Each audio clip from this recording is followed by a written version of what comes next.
This is probably one of the best episodes that I've recorded yet. I feel so grateful to be a part of the One Take show because it gives me the opportunity to talk to luminaries, especially in the field of Indian civil services. Ladies and gentlemen, our guest today is Ambassador Vishnu Prakash. Sir has previously served our country as High Commissioner to South Korea and Canada. Sir has also served our country as the Foreign Office spokesperson and Consul General to Shanghai. And Sir has a diplomatic career spanning over 35 years. Sir currently is an author, a columnist, an advisor on foreign affairs, TV panelist, amongst many other such things. And today in this episode, Sir will talk about his journey with the service, what advice does he have for the fresh aspirants who aim for the service. We will also talk about the various areas that revolve around the issue. How exactly is COVID 19 impacting the foreign relationships that India finds itself into? If you like the episode, make sure you like, share, and subscribe so that I can reach out to more and more people with these amazing conversations. If you have any suggestions, feedbacks, make sure you reach out to me. I would absolutely love that. And ladies and gentlemen, without further ado, let's jump right into the conversation with Ambassador Vishnu Prakash right here on the One Take Show. Hello, sir. Welcome to the One Take Show. I am truly blessed. In fact, I cannot really believe that I have this opportunity to talk to you. This is a dream for anyone who's aspiring not just to be an Indian diplomat, but whoever wants to serve their country and want to actually carve out a niche in the way we can create a career which is flourishing, which is everlasting, and has inspired so many people. Will look up to you and will follow your footsteps all time long. So I'm really grateful that you could take time out for my podcast. I believe this will add so much value, not just to my podcast, to all my listeners and to me as well. So thank you so much, sir. And I hope we're going to have a very, very fruitful session today. Kaustubh, in fact, I need to thank you because you are promoting what is something very, not promoting, but talking about something which is very, very dear to my heart. Being an Indian diplomat, it's a badge of honor. And so I appreciate that you are allowing me this opportunity of sharing my thoughts on this subject. I would wish that young leaders like you and through your podcast reach out to other youngsters to for them to get another perspective of what the Indian Foreign Service, the challenges, the opportunities are all about. Well, thank you so much, sir. Sir, before we begin and start talking about multiple issues that are coming up because of the pandemic and how Indian diplomacy is slowly adapting and what direction should it go into, in your opinion, I would first like to know about a very interesting story of yours, your journey. What inspired you to prepare for the examination? How was your journey during the service? And was there any standout experiences? Would love to know like something of about your journey, about your experiences along the way, and how has it been for having a career that has inspired so many people? Well, I come from my father was a civil servant, and he was a student of history. He would talk about share historical anecdotes with us as we were growing up. And I joined the service in 1981, when still travel was not that international travel was not that common. The famed WWW World Wide Net was not yet there, and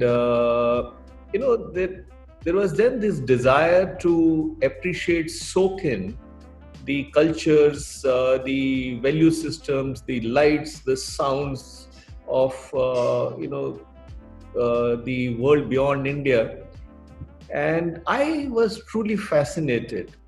And certainly the joy of representing India. I remember when the first time as the Consul General in Vladivostok, and I was a young officer then with barely 11 years of service, when I sat in the car with the Indian flag, because as a Consul General you can fly the Indian flag, I teared up. There is something about the tricolor. There is something about somebody saying, "Oh, this is India." So it's a great high, and I think it's a privilege to represent the country.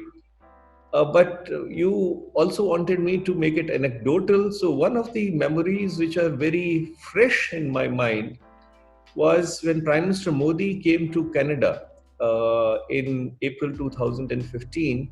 I had been rushed in from Korea to take over the post of the High Commissioner in Canada, and within 6 weeks, Prime Minister Modi visited.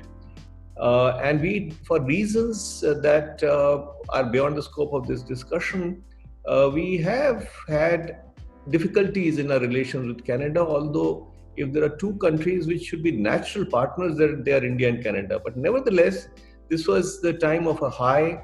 Prime Minister Modi was visiting after 42 years, and he was speaking at a public function, town hall meeting in Toronto, speaking in Hindi as he does, speaking without notes as he does, speaking, there was electricity in the air.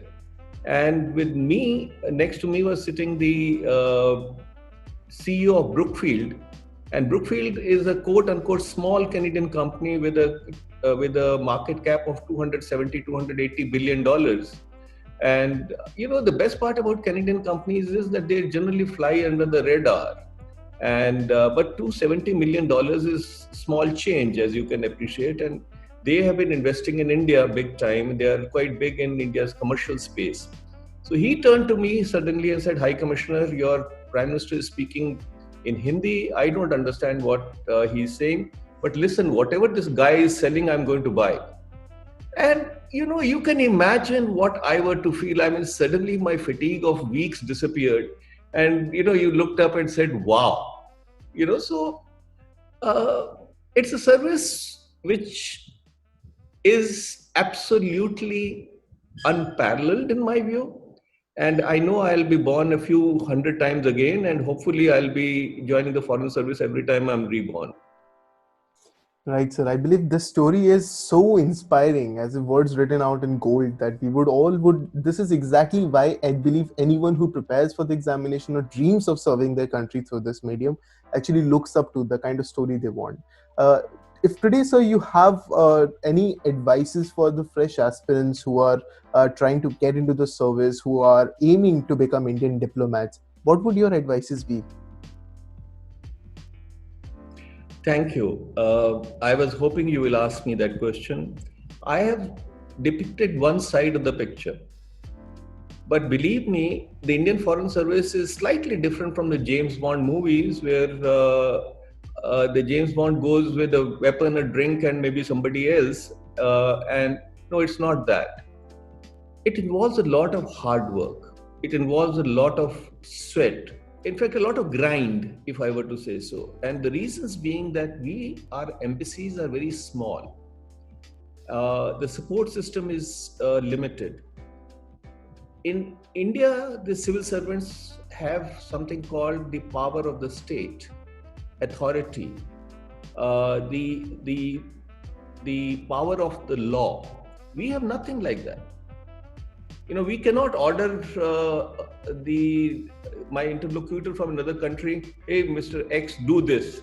Well, he will gently tell me which tree to climb on. So our power or our tool of our trade is persuasion, and because it is basically few bringing about a convergence in interests, which means you give some, you lose some. Any agreement where only one side wins will not sustain, and there are no free lunches. So obviously you have to, by the way, I should have said this earlier, what is foreign policy? What is the role of a diplomat? Foreign policy is nothing but the extension of domestic policy, nothing but extension of domestic policy. The purpose is to create an international environment, or assist in creating an international environment which is conducive to your national interests. So every diplomat is promoting his national interests. The best part is that while playing on home turf, trying to secure benefits to your country, you also are willing to cede some to the others, and that convergence is diplomacy. So it requires a lot of hard work. there are downsides in the sense that you are away from the family, away from your home. Your children's education gets disrupted. Uh, so there are every 3 years you're moving. I mean, when you're barely settled down, you pick up, you uproot your tent and kind of move on. You have to maintain, not have to, but you need to have pride in your Indianness. Uh, Highlight your strengths, because no other country in the world has the kind of soft power that India has. But at the same time, genuinely appreciate the cultures and value systems of the other countries. There is no dichotomy there. It's not, you cannot say I am the best. So, and it helps us because we are a pluralistic society. So there are these whole lot of issues, but a lot hinges on what you make of the service. Lot hinges on what effort that you put in. So all I'm saying is, go in with your eyes open. Go in with knowing fully well that day one you will not be the ambassador. I mean, you'll have to become bald like me to become an ambassador. You put in 15, 20 years of a lot of service, lot of effort, and then you gradually go up the chain. But as I said, I have not known a better service. Right. So I think that paints a very true picture in front of every aspirant who's trying to understand how exactly they are to suppose to somehow approach this service and understand about every aspect and perspective of the service, and who better to tell us about this but you.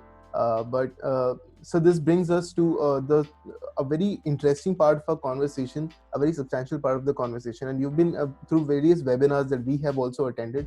We've been learning through your experience as well that COVID-19 and pandemic is having a very significant impact on the foreign policy situation that is happening around us, and how India has felt the need to adopt the same.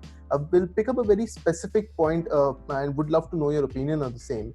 The recent times, we see that at a time when the world is attempting to deal with a pandemic like COVID-19, we see that China has somehow politicized, the entire world has politicized this issue. The United States criticizing the World Health Organization. China has come up with their own explanations, but now China has lost their credibility to a great extent.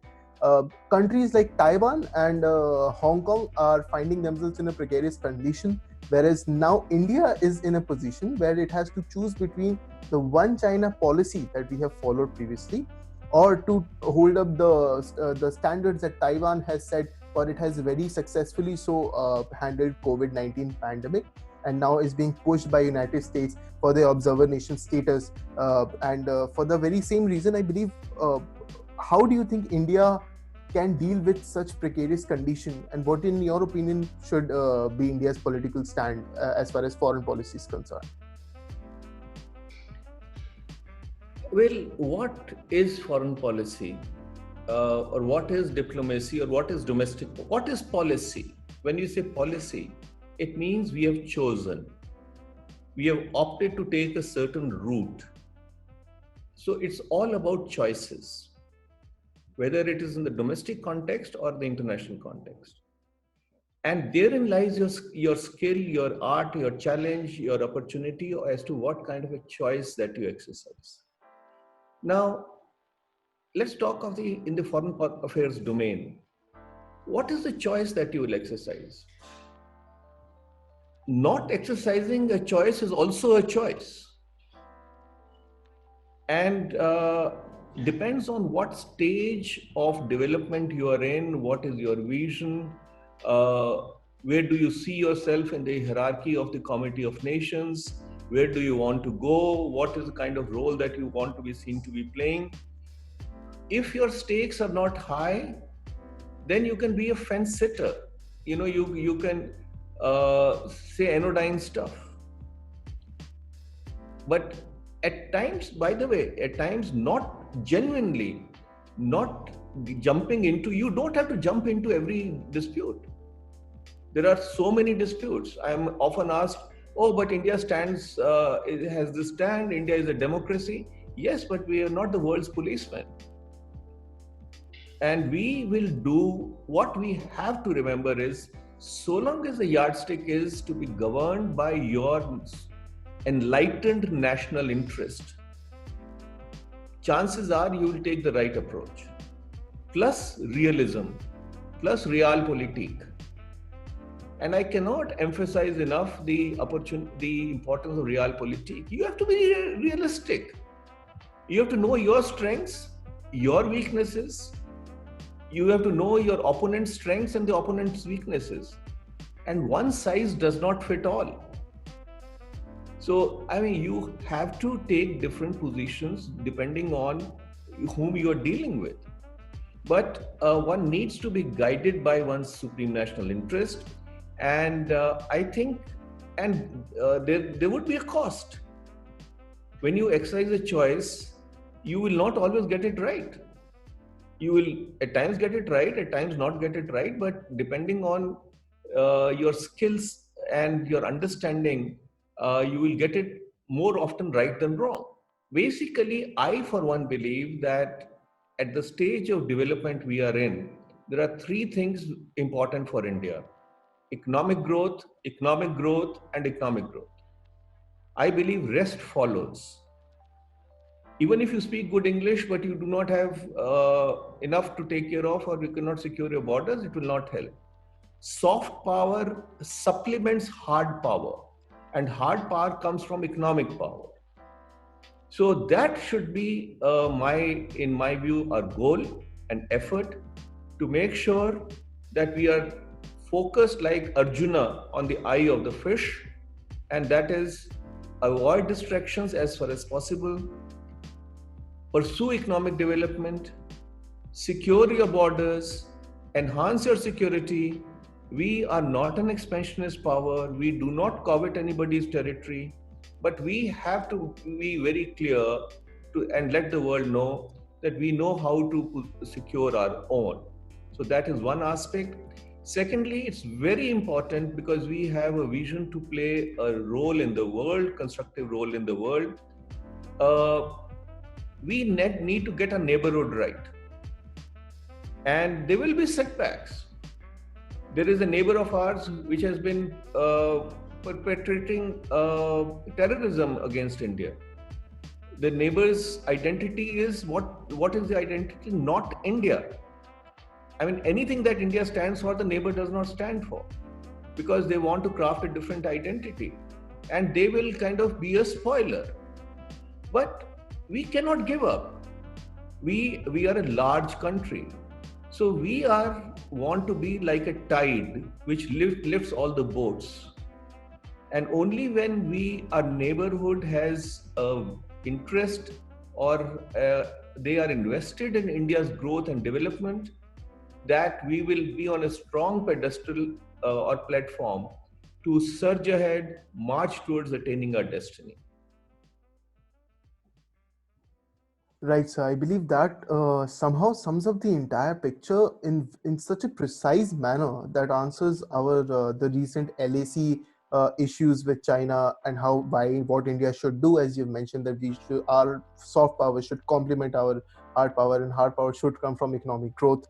And this also somehow hints us that the kind of economic lacuna that is being created, the leadership lacuna that is being created on the World Forum because of the US's nationalistic economics purview when it comes to World Trade Organization approach and everything is concerned. Maybe we can focus on economic growth and grow as a country and become powerful in the region. We see that our Honorable Prime Minister is making efforts as far as the virtual conferences in SAARC is concerned that was recently conducted, and India is taking active steps. Well, this brings me to the last substantial question that I would learn from you is, and it is a very broad question, and the question is that COVID-19 on a general will open up a lot of possibilities for not just Indian foreign policy, not just Indian diplomacy, but on this entire stage a lot of changes will happen. What is your opinion on what exactly can happen in the future, and how do you see the world going in the near future? Very pertinent question. First of all, we are still in the throes of the crisis, and we there is no very little light at the end of the tunnel. But look at this pandemic.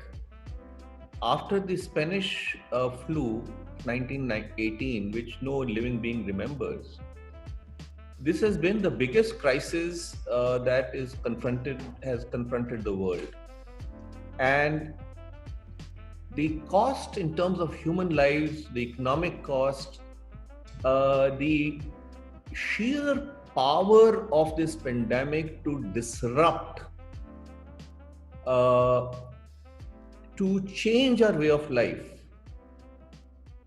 Who could have imagined that we will be confined to our homes for weeks after weeks after weeks? Who could have thought that the world leaders, instead of hugging or kissing, will start doing namaste? I mean, it is a transform. It's a black swan event. It's a transformative event. Unfortunately, the cost is very high. Now, certain things are not known because we don't know how long will this pandemic last. But certain things are very clear, and it's not a cliche to say that the world will never be the same again. Who are the biggest winners and losers? I feel that despite the fact that China has recovered economically before the others, China will be the biggest loser in the short, medium, and long term, because their stock has never been lower, and their behavior, their adventurism has come into a stark relief. Not only that, the way they have gone about controlling the narrative, uh, changing the narrative, threatening countries, is unprecedented. Let me leave it there, park it there for a minute. Now, what will be the changes? One, I guess the era of globalization is as good as over. We are now entering into the area of, as Henry Kissinger said, high walls. Nations are building high walls to protect themselves from uh, external threats, protect themselves in terms of not just economic and strategy and defense matters, but also in terms of human security, biological security, trade, the global supply chains are getting disrupted and will get disrupted. There'll be onshoring, nearshoring.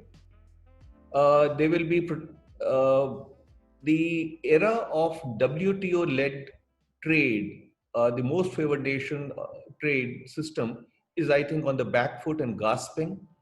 The new era will be of trade which will be governed by free trade agreements, preferential trade agreements. So there will be plurilateral agreements, bilateral, trilateral, multilateral. I think that will be, they will decide. And the reason also is that one of the biggest mistakes committed, in my view, was that China was brought in as a member of WTO in 2001 without being a market economy. So you have had for 20 years now, and even before that, an arrangement where one country refused to play by the rules and did what it had to do, threw out of the window all rules and norms because of its size, power, and others were like tied their hands behind the back and following the international rules, norms. That will not happen. Governments will become stronger. They will intervene more because they'll have to rebuild economies. Economies, it's expected or feared that we will be at least a 3% fall in GDP in the world in 2020, and you don't know what will happen in 21. Mass unemployment, educational progression has been stunted, and the way of life as we have known has been traumatized. So that is the kind of, and must be missing some other bits, but that is the kind of impact. So what is happening? What will happen is that as there is going to be in the short to medium term flight of capital and industry out of China. Not every country will do that, but lots of countries will start doing that because they've realized that they are dependent on China to an extent. Willy-nilly, they become dependent because the corporate houses are governed by the profit motive. But today, USA has just woken up, as an example, to find that 93% of their requirements of API, active pharmaceutical ingredients to make medicines, comes from China. India, which is the world's pharmacy, depends on China to the extent of about 60% plus of API.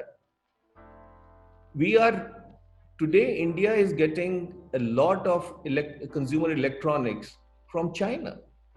We know malware, we know how bugs can be planted.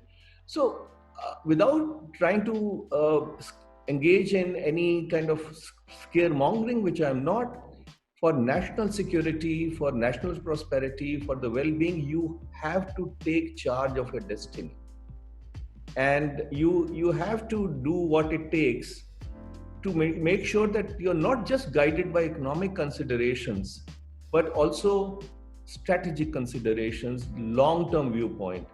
Everybody will have to take a haircut. I mean, Indian consumer will have to take a haircut, will have to bear the pain, government will have to chip in.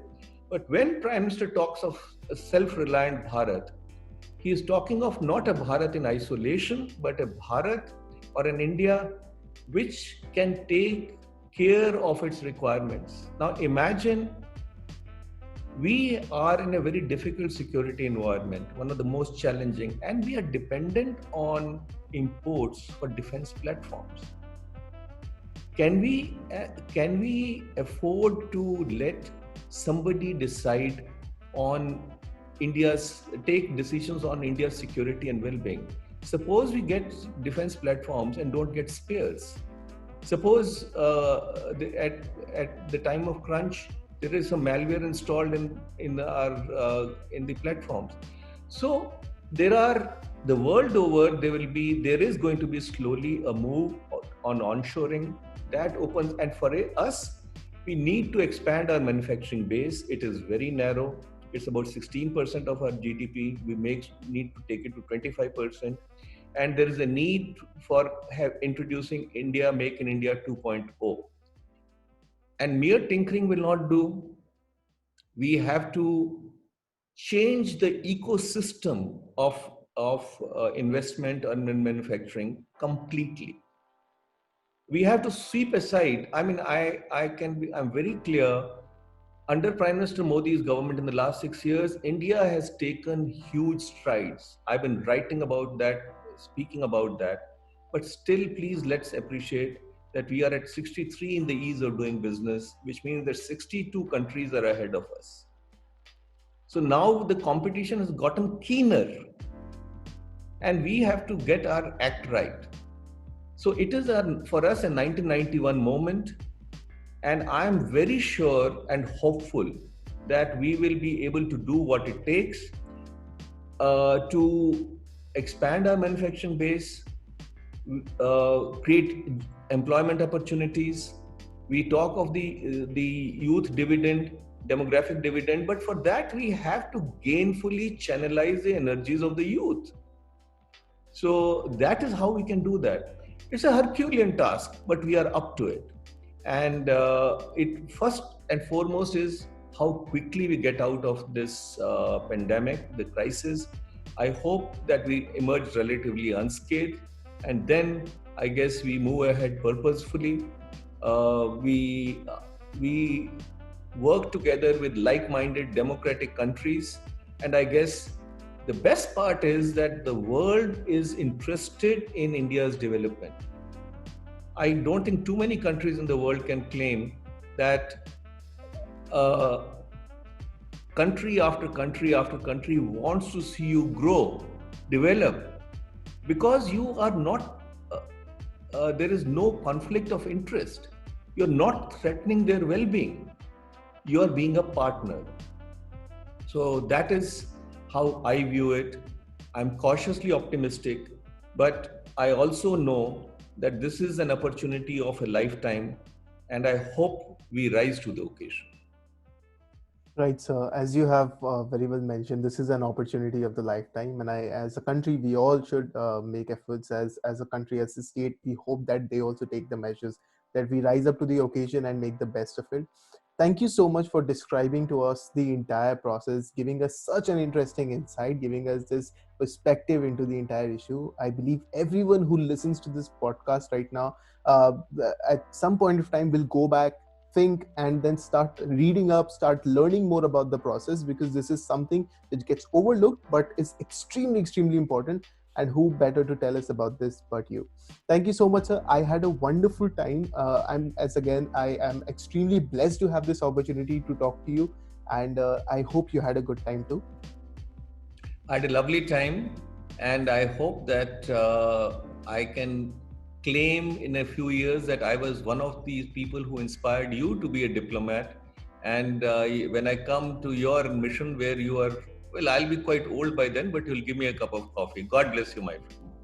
Well, sir, I will make sure that I stay in touch with you, and I will keep learning from you. And hopefully, if I do get into the service someday, I will make sure that I will reach out to you and bring a cup of coffee if that it is. Thank Well, you, that sir. motivates me to keep going. But Mhm. thank you very much. I've really enjoyed this conversation. Thank you. Thank you so much, sir. Thank you.